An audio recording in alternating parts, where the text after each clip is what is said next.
to tell y'all that. Because you didn't have no man. No little boy is supposed to start out peeing sitting down like mama.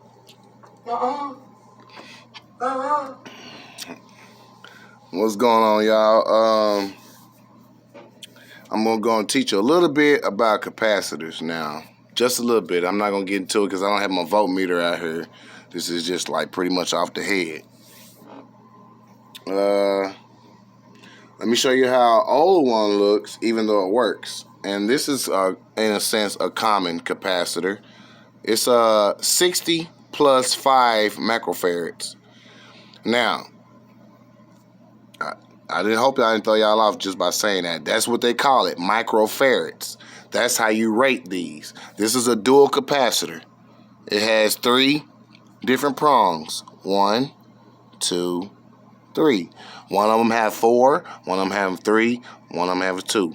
The one that has the 2 is the one for your fan. The one that has the 3 is the one for your herm, which is hermetic, which means compressor. And then the one with 4 is for your common. It's like another source of, it's like the main hub where power comes into. And then from there you can jump her off. And when it comes in, the herm side, that's the 60. Like I told y'all, this is a 60 plus 5 microfarad. So the 60 is for your herm, and then the 5 is for your fan.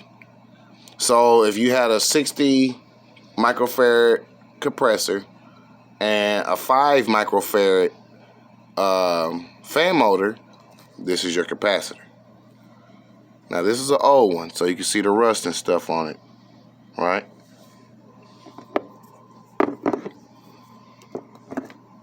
This is how new ones look.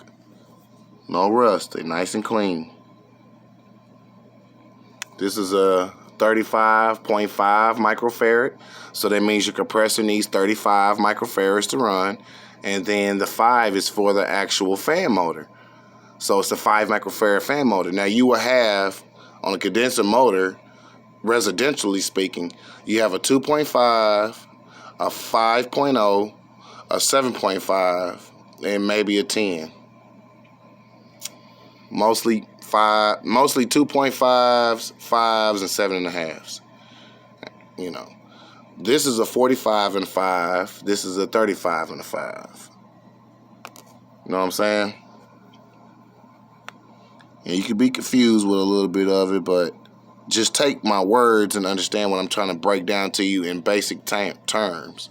So, as I told y'all before, the 4 prongs is your common.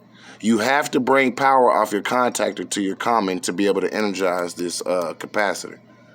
Because you're not, if you just go straight to the terminal, it's not going to work. You have to bring power into your common to energize this capacitor or battery, whatever how you want to fathom, put it in your head. So we're doing that. The 3 prongs is your herm. Herm is hermetic. Hermetic is something that you can, that's sealed.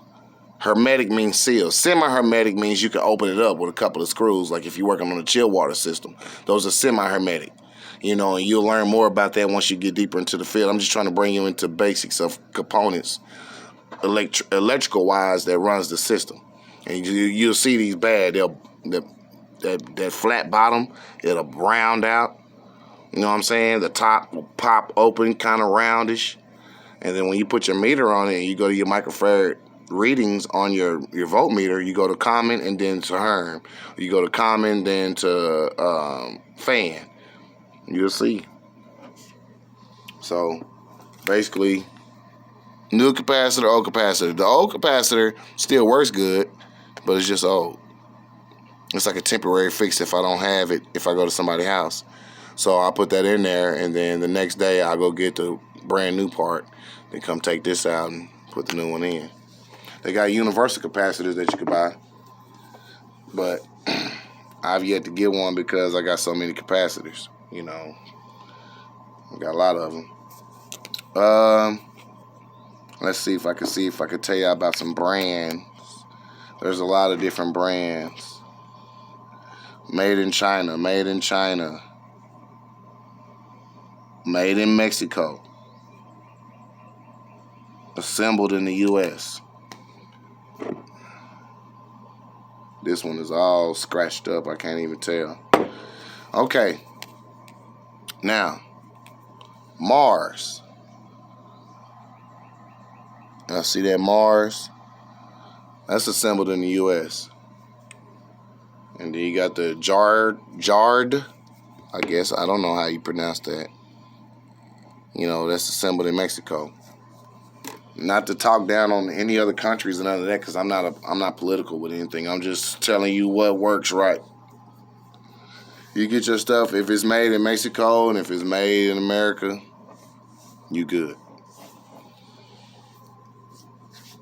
And this is for all kinds of equipment, you know what I'm saying? Because it's constructed and it's closer to get to access versus something way in a foreign country. Because you got shipping and handling, so that stuff got to travel across the world to get over here. I don't like to do business like that, so I don't sell equipment where you have to get, you know, people from the other side of the world. You know, that shit gonna take 2-3 weeks. It's hot out here. People need their shit fixed today. They don't need their shit fixed 2 weeks from now, 3 weeks from now. That's gonna make you look bad. And that's why I'm like cautious of the 20 and 21 series unless it's American made. But that's all I gotta say, y'all. Y'all have a good day.